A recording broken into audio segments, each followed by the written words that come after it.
Welcome है आप सभी लोगों का। और आज हम डिस्कस करने वाले हैं, जैसा कि आप जानते हैं टॉपिक का नाम है कि एक लीडर जब डायरेक्ट सेलिंग मार्केटिंग करता है, जब नेटवर्क मार्केटिंग में आता है तो वो अलग अलग स्टेज से गुजरता है।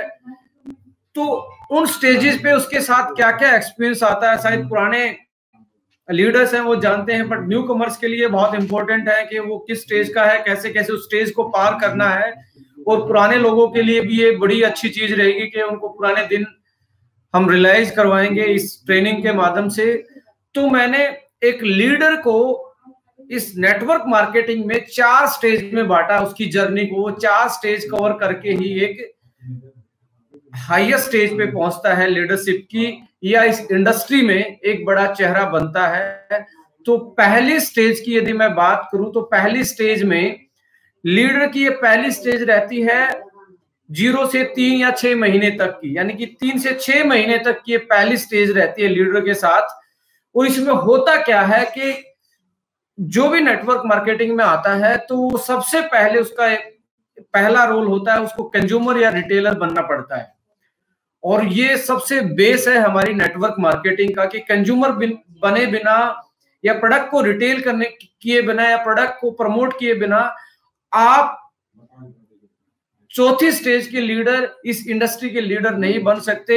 यदि आप नए हैं इस मार्केटिंग में, इस बिजनेस में, तो आपको सबसे पहले कंज्यूमर और रिटेलर बनना पड़ेगा। यदि आप इस कड़ी को निकाल देते हैं तो आपका जो डेवलपमेंट है एज ए लीडर इस इंडस्ट्री में आने वाले टाइम में, वो मुझे लगता है कहीं ना कहीं उसमें कमी रह जाएगी और आप बेसिक चीज को मिस कर जाएंगे इस इंडस्ट्री की।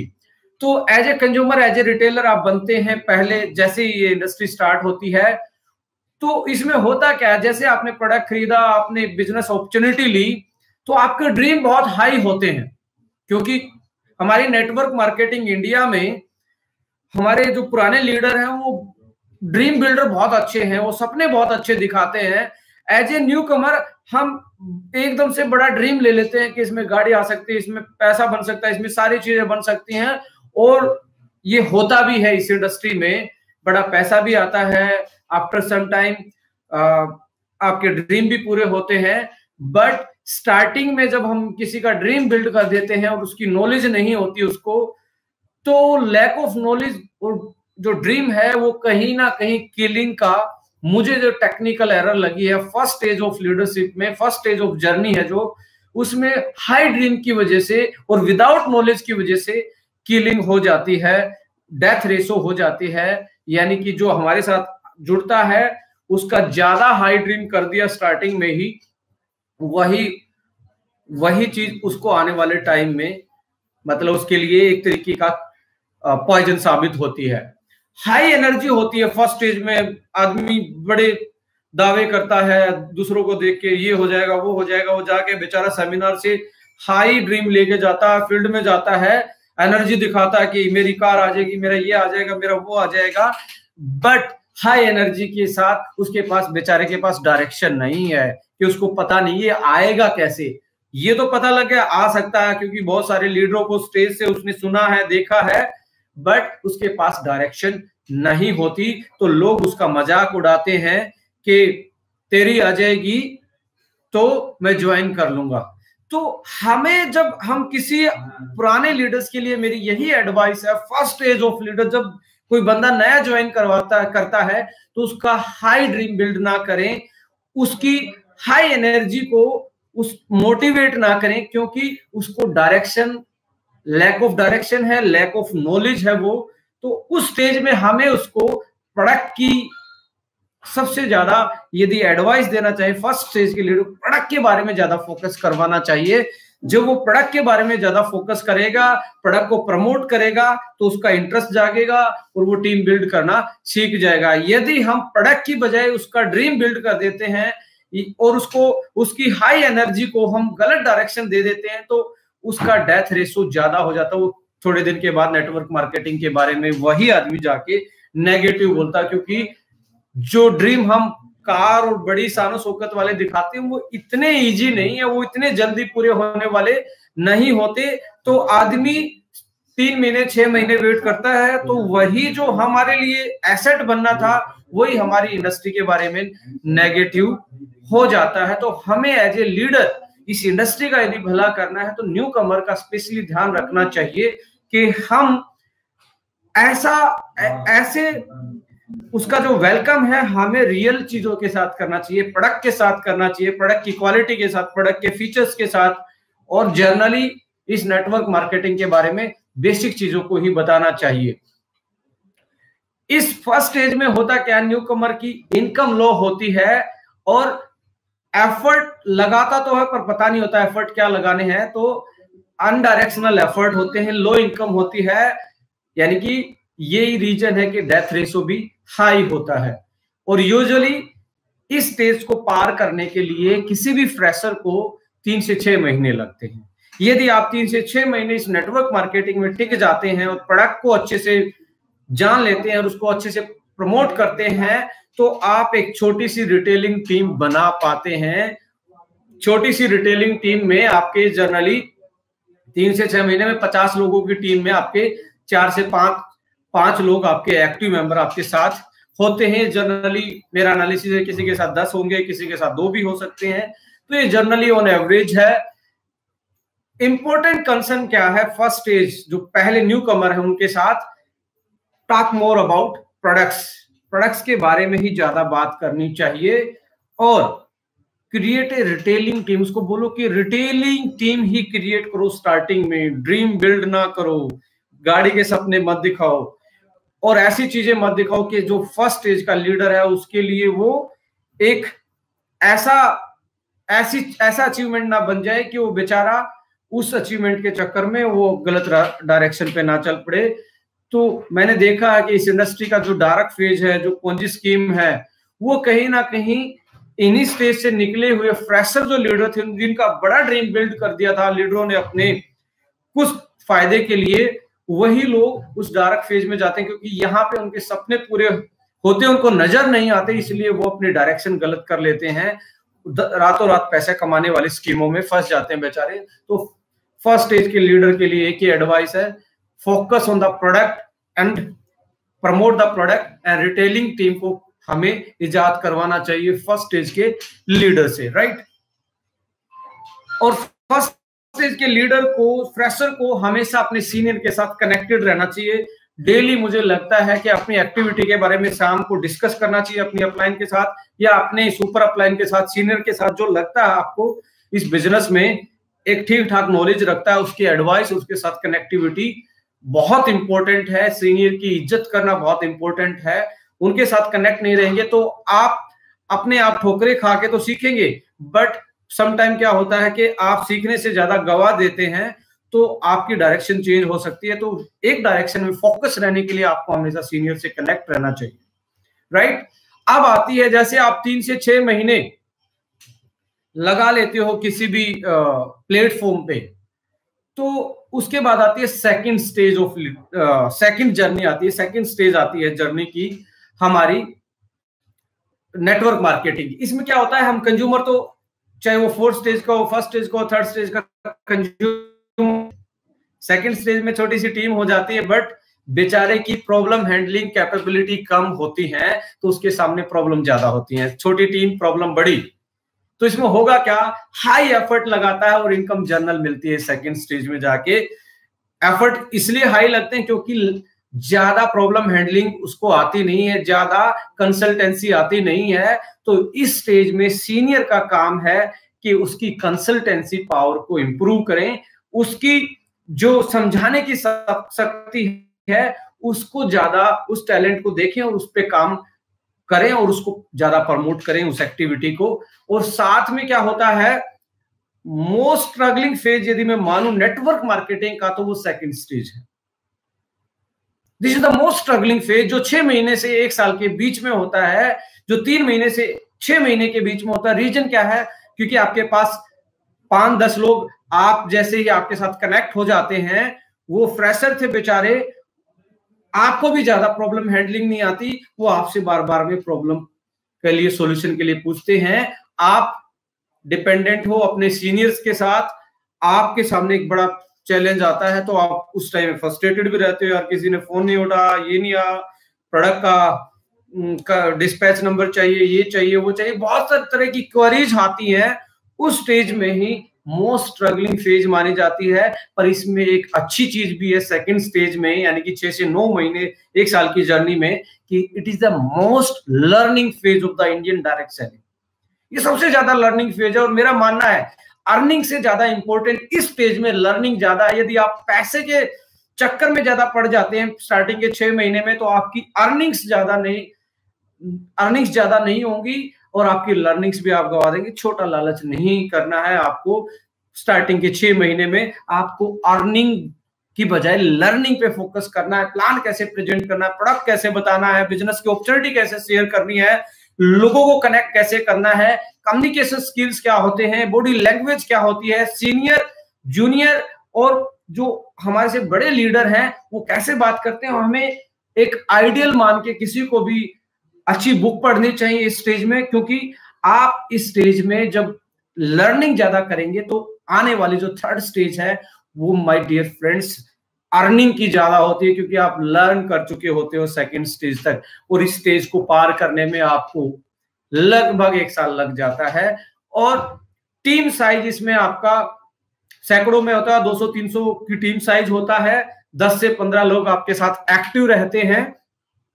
अब इसमें इंपॉर्टेंट कंसर्न क्या है आपका? इसमें इंपॉर्टेंट कंसर्न है कि start talking about the training of, जो आपके साथ नए लोग 10 से 15 एक्टिव हो, उनकी weekly meeting, weekly training, BOP पे आपने फोकस करना होता है। यदि आप नेटवर्क मार्केटिंग में 6 से 8 महीने में हो तो आपको धीरे धीरे एज ए ट्रेनिंग देना स्टार्ट करना पड़ेगा अपनी टीम को साथ में कनेक्ट करने के लिए। आपको ट्रेनिंग सबसे ज्यादा इजी रहती है। प्रोडक्ट को यदि आपने 5 प्रोडक्ट अच्छे से डिस्कस कर लिया, अच्छे से उनको समझ लिया, क्योंकि प्लान तो एक वही रहना है, प्रोडक्ट तो हर बार नए आने हैं, तो प्रोडक्ट पे एक बार आपने बोलना स्टार्ट कर दिया और प्रोडक्ट की नॉलेज लेना स्टार्ट कर दिया तो बहुत इजी हो सकता है आपके लिए। एक अच्छे ट्रेनर बनना आपके लिए बहुत अच्छा हो सकता है।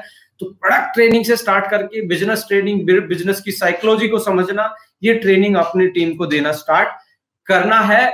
और रिस्पॉन्सिबिलिटी लेनी है सेकंड स्टेज में। जो आपके फर्स्ट स्टेज वाले लीडर है उनकी सर्विसेज में क्या इशू आ रहे हैं, आपको कनेक्ट रहना पड़ेगा कंपनी और अपने सीनियर के साथ उनकी सर्विस को बेटर करने के लिए, क्योंकि सर्विस अकेला कंपनी का काम नहीं, एक लीडर का भी काम है अपनी टीम को अच्छे से सर्विस दे पाए, अच्छे से उनकी एजुकेशन और ट्रेनिंग को डिलीवर कर पाए, राइट। तो ये सेकंड स्टेज थी। ये सबसे, इसका मेन पॉइंट है, सबसे स्ट्रगलिंग फेज है, लो इनकम होती है, हाई एफर्ट होते हैं, और बट सबसे ज्यादा लर्निंग होती है इस स्टेज में। आपको, यदि आपको लगता है मेरे 200-300 लोगों की टीम है, अर्निंग ज्यादा नहीं है, तो लर्निंग को फोकस कीजिए और अपनी टीम को ट्रेन करना स्टार्ट कीजिए, अपने आप को डेवलप कीजिए, अपने स्किल्स को डेवलप कीजिए, क्योंकि ये लर्निंग फेज है, अर्निंग फेज नहीं है। जैसे ही तीसरा फेज आता है, थर्ड स्टेज में क्या होता है, जैसे आप 1 से 1.5 साल इस नेटवर्क मार्केटिंग में लगाते हैं तो आपके साथ होता क्या है कि आप रिटेलर तो होते हो, कंज्यूमर भी होते हो, उसके बाद आप प्रमोटर लगते हो किसी भी कंपनी के। आपकी टीम का साइज हजारों में हो जाता है और आप कंपनी का चेहरा बनना स्टार्ट हो जाते हो। कंपनी आपको पहचानने लग जाती है, फील्ड आपको पहचानने लग जाता है कि पर्टिकुलर वहां का लीडर है और ये एक अच्छा लीडर, यानी कि एक फेस बनते हो आप कंपनी के भी और अपनी टीम के भी फेस बन के उभरते हो। जब आप थर्ड स्टेज में आते हो, बड़ी टीम होती है, लार्जर टीम होती है और चैलेंजेस कम होना स्टार्ट हो जाते हैं, क्योंकि आपने सेकंड स्टेज में लोगों को ट्रेनिंग देना स्टार्ट किया था। वो ट्रेन हो जाते हैं तो अपनी टीम को संभालना स्टार्ट कर देते हैं और आपके चैलेंजेस मिनिमाइज होना स्टार्ट हो जाते हैं और आपकी टीम का साइज बढ़ना स्टार्ट हो जाता है। नॉर्मल एफर्ट गुड इनकम, यहाँ पे आपको इनकम अच्छी होती है, एफर्ट भी आपके नॉर्मल होना स्टार्ट हो जाते हैं, कम एफर्ट में ज्यादा इनकम। ये थर्ड स्टेज ये है हमारी जर्नी की, जो डायरेक्ट सेलिंग में हमें देखने को मिलती है। Recognise as a company leadership जो है, कंपनी की लीडरशिप, उसमें आपका आप एक चेहरा बन के उभरते हो, रिकॉग्नाइज होते हो। इसमें आपको 6 से 2 साल तक लग जाते हैं कंपनी का चेहरा बनने में, और टीम साइज 1000 में, और एक्टिव आपके साथ जो टीम होती है वो सैकड़ों में आपकी 100, 200, 150 के आसपास आपकी एक्टिव लीडर्स की टीम बन जाती है। प्राइमरी कंसर्न क्या होने चाहिए यहाँ पे, थर्ड स्टेज में यदि कोई लीडर है जिसकी इनकम 1 लाख प्लस है, तो उसको, और जिसको 1.5 से 2 साल हो चुके हैं इस नेटवर्क मार्केटिंग में, यदि आपको 1.5 से 2 साल हो चुके हैं नेटवर्क मार्केटिंग में और आपकी इनकम 1 से 1.5 लाख नहीं है, तो इसका मतलब कहीं ना कहीं आपको एक बार दोबारा से रिवाइज कर लेना चाहिए, क्या मेरी कमी है या मैं जिस सिस्टम के साथ जुड़ा हुआ हूं उसमें कैपेबिलिटी या पोटेंसी मुझे यहां तक पहुंचाने की है भी या नहीं है। क्योंकि सम टाइम क्या होता है, पर्सनल कैपेबिलिटी अड़ जाती है, और सम टाइम क्या होता है, टेक्निकल जो हमारी पोटेंसी होती है बिजनेस प्लान में या कुछ कंपनी में, वो सामने आती है। और मैंने देखा है कि 80% तक आपके जो बिजनेस प्लान है उसकी जो टेक्निकल एरर है वो कहीं ना कहीं आपके मैक्सिमम एफर्ट, मैक्सिमम टाइम देने के बाद भी आपको अचीवर बनाने से रोकती है। तो आपको यहाँ पे आके क्रॉस चेक करना चाहिए कि आपको 1.5 से 2 साल हो गए किसी चीज प्लेटफॉर्म को प्रमोट करते हुए, आप टीम भी बनाने की कोशिश कर रहे हैं, तो आपको देखना चाहिए कि आपका बिजनेस प्लान में वो पोटेंसी है कि आपको वो अचीव करवा सके। आपके प्रोडक्ट ऐसे हैं या नहीं है कि रिक्वायरमेंट के हों या रिक्वायरमेंट के हैं या नहीं, आपका बास्केट साइज बड़ा है या नहीं है, आपका यहाँ पे आपका प्रोडक्ट का प्राइस हमारी मार्केट के पेइंग कैपेसिटी, बाइंग कैपेसिटी के हिसाब से है या नहीं, ये चीज 3-4 चीजें हमें क्रॉस चेक करनी लेनी चाहिए if you are struggling in this market. तो ये बहुत इंपॉर्टेंट है थर्ड स्टेज के लीडर के लिए जिसको 1.5 से 2 साल इस नेटवर्क मार्केटिंग में हो गया है, राइट। अब इसमें है क्या कि प्राइमरी कंसर्न क्या होते हैं, बिल्ड ओन एजुकेशन सिस्टम और ट्रेनिंग सिस्टम। अपनी टीम के लिए अपना खुद का एजुकेशन सिस्टम डेवलप करना चाहिए। जो थर्ड स्टेज में है इस जर्नी में, जिनकी इनकम 1 लाख प्लस है हमारी नेटवर्क मार्केटिंग में, उनको अपनी टीम का एक एजुकेशन सिस्टम डेवलप करना चाहिए। But basic of direct selling को आपने कभी भी हर्ट नहीं करना चाहिए। इसके बेसिक जो रूल है, जो कंपनी की जो गाइडलाइंस हैं, उनको हर्ट नहीं करना होता। यदि ये 7 कॉर्डियल्स जो हम पढ़ाते हैं नेटवर्क मार्केटिंग में, उनका अपोज नहीं करना, उनको साथ लेके कुछ ऐसा सिस्टम डिजाइन करना कि आप अपनी टीम को बेहतर तरीके से सर्व कर पाए, उनको एजुकेट कर पाए और उनको कनेक्ट कर पाए। यहाँ पे आपका रोल मैक्सिमम मेंटर का बन जाता है, एक टीचर का बन जाता है। यहाँ पे आपका वर्कर का रोल नहीं रहता, जो कि सेकंड और फर्स्ट और सेकंड स्टेज में आपका एज ए वर्कर का ज्यादा रहता है। यहाँ पे टीचर का और मेंटर का रोल बढ़ जाता है। तो एजुकेशन सिस्टम और ट्रेनिंग पे ज्यादा फोकस करना चाहिए थर्ड स्टेज में लीडर को, राइट। आइडेंटिफाई करना चाहिए आपकी टीम में जो टैलेंट है, टैलेंट को निकालना चाहिए, उसको आइडेंटिफाई करना चाहिए। आइडेंटिफाई करके रिकॉग्नाइज करके उसको नर्चर करना चाहिए, यानी कि उसकी स्किल्स को और ज्यादा बिल्डअप करना चाहिए कि आने वाले टाइम में आपका डुप्लीकेट बन सके, आने वाले टाइम में वो एक अच्छा अचीवर बन सके। ये काम बहुत इंपॉर्टेंट है थर्ड स्टेज के लीडर को, क्योंकि सम टाइम मैंने देखा है कि लोगों का पे आउट 2-2, 3-3 लाख हो जाता है, फिर भी वो अपनी टीम को नर्चर करने में, टैलेंट को आइडेंटिफाई करने में, डुप्लीकेट करने में कहीं ना कहीं उनमें प्रॉब्लम आती है और वो भी अपने सीनियर पे ज्यादा डिपेंडेंट रहते हैं। यहाँ पे इंडिपेंडेंसी की फीलिंग आनी चाहिए कि आप खुद अपनी टीम के सीनियर प्रोजेक्शन पे होने चाहिए। यदि आप यहाँ पे अपनी टीम को नहीं संभाल पाते तो आपका जो चौथा गेट है, जो फोर्थ स्टेज है इस जर्नी की, वो खुलने में कहीं ना कहीं दिक्कत आएगी। और आप बहुत सारे लीडरों को मैंने देखा 1 लाख 1.5 लाख के आसपास ही रह जाते, उससे आगे बढ़ ही नहीं पाते। एक एरर मुझे नजर आती है, वो अच्छे टीचर नहीं बन पाते, अच्छे ट्यूटर नहीं बन पाते, अच्छे मेंटर नहीं बन पाते। तो यहाँ पे हमें अच्छी टीचिंग एबिलिटी को एनहांस करना चाहिए इस स्टेज में जाने के बाद, राइट। अब आता है फोर्थ स्टेज, और my dear friends, fourth stage कुछ चंद लीडरों को ही हासिल होती है इस इंडस्ट्री में, और अभी तक कुछ ही चंद लीडर इस फोर्थ स्टेज पे इंडस्ट्री में पहुंचे हैं। ये बड़ा गोल्डन स्टेज होती है हमारी नेटवर्क मार्केटिंग की जर्नी की। गोल्डन इसलिए बोल रहा हूं, रीजन क्या है, टीम बहुत बड़ी होती है और पे आउट भी बहुत ज्यादा बड़ा होता है, जो आपकी उम्मीद से बाहर होता है, जो सपनों वाला पे आउट होता है, ये फोर्थ स्टेज में आके हमें मिलता है। और यदि मैं बात करूं इसमें बिगर पे आउट होता है और एफर्ट आपके मिनिमम हो जाते हैं, क्योंकि आपके नीचे इतने डुप्लीकेट हो जाते हैं, वो अपने आप ट्रेनिंग मीटिंग करते रहते हैं।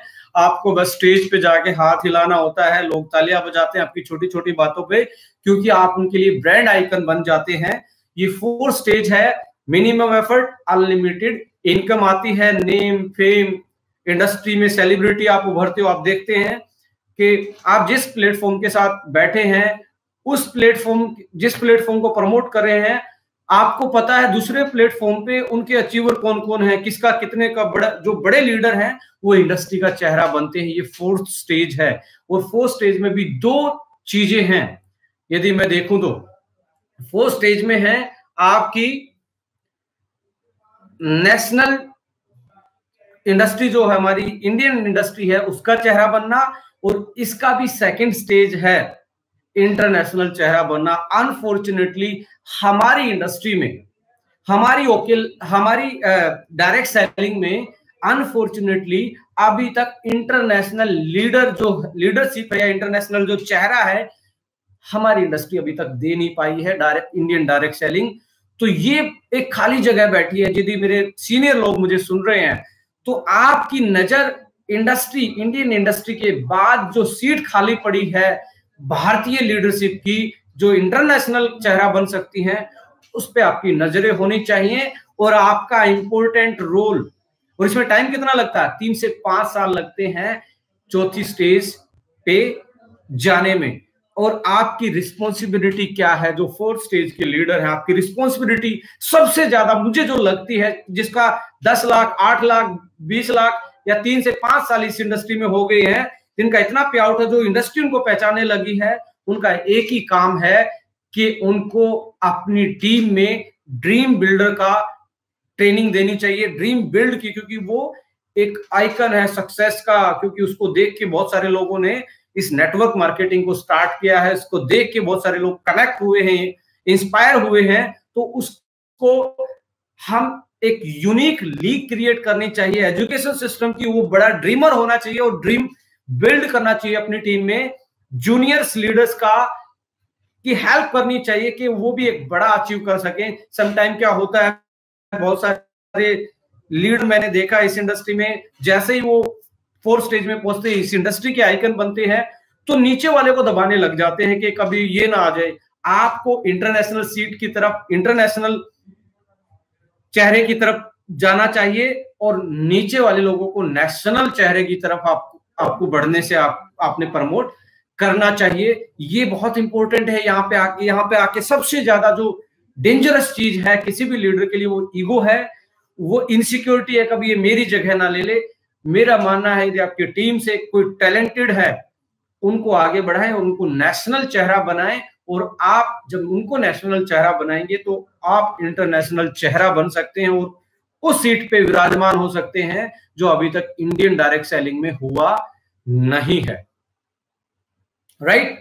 तो फोकस करना चाहिए ड्रीम बिल्डिंग का। 4th वाले स्टेज के हम देखते हैं, 2nd स्टेज का लीडर भी ड्रीम बिल्ड कर रहा है टीम का।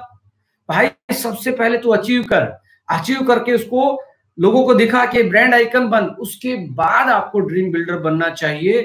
तो और पावर ऑफ इंडस्ट्री के बारे में ज्यादा डिस्कस करना चाहिए, इंडस्ट्री को ज्यादा प्रमोट करना चाहिए जो 4th स्टेज के लीडर है, क्योंकि कंपनी का तो ऑलरेडी चेहरा ही है, उनको तो इंडस्ट्री का चेहरा बनना चाहिए और इंडस्ट्री को प्रमोट करना चाहिए। उनकी बातों में, उनके ज्ञान में इंडस्ट्री की झलक दिखनी चाहिए। ये मेरा सजेशन है। बहुत सारे लीडर देखे हैं अपनी कंपनी की गाथा गा के, वो उनको पूरा भारत देखता है, फिर भी अपनी कंपनी की गाथा गाते हैं, मेरी कंपनी, मेरा इंफ्रास्ट्रक्चर, मेरी इतनी पुरानी, मेरी इतनी। नहीं भाई, आपका काम है एक आइकन बनना, आपका काम है इस इंडस्ट्री को प्रमोट करना, ना कि किसी एक कंपनी को अंधभक्तों की तरह प्रमोट करना। आपका बेसिक में तो यही है कि आप जिस प्लेटफॉर्म के साथ एसोसिएटेड, उसको तो प्रमोट करना बनता ही है। बट यदि आप मैच्योर लीडर हैं तो आप इंडस्ट्री को प्रमोट करेंगे, और इंडस्ट्री को प्रमोट करेंगे तो मेरा मानना इंटरनेशनल जो खाली जगह पड़ी है इंडियन डायरेक्ट सेलिंग में, इंटरनेशनल चेहरा आप बन सकते हैं। यहां पे आके एक चीज नजर आती है मुझे कि क्या कोई इंडियन प्लेटफॉर्म ऐसा है जो हम जो हमें इंटरनेशनल चेहरा बना सकता है। इस पे भी डिबेट करेंगे, कौन सा ऐसा प्लेटफॉर्म हो सकता है जहां पे हम 4 स्टेज के लीडर बन सकते हैं, कौन सा ऐसा, देखिए अब इसको दोबारा से कैटेगराइज करते हैं सिंपल भाषा में। 4 स्टेज हमने लीडर की बताई, पहली stage, second stage, third stage, fourth stage. अब इसको जनरल कैटेगराइज करें तो तहसील की एक टीम होती है, तहसील में से जो टैलेंटेड हो निकल के जाते हैं डिस्ट्रिक्ट लेवल की टीम में, डिस्ट्रिक्ट लेवल की टीम बनती है, फिर आपकी स्टेट लेवल की जिसको रणजी बोला जाता है, रणजी से निकल के जाते हैं इंडियन टीम, जो सीनियर टीम होती है उसका हिस्सा बनते हैं, और उनमें से कुछ लोग इंटरनेशनल बड़ा चेहरा बनते हैं। विराट कोहली, सचिन तेंदुलकर, युवराज सिंह, आज तक पता नहीं कितने लोग आए, 2-4 मैच खेले और बाहर हो गए। उनमें टैलेंट तो था बट वो अपने आप को प्रेजेंट नहीं कर पाए। मैं यही कहता हूं, आपको देखना पड़ेगा ये जो 4 स्टेज है, जो गोल्डन एरा है, जो ड्रीम है एक नेटवर्क मार्केटिंग में अचीव करने का, वो कौन सा प्लेटफॉर्म, उस कौन से प्लेटफॉर्म में वो पोटेंसी है, वो पावर है जिसको आप यूज करके उस चौथी स्टेज को आप ग्रैब कर सकते हैं।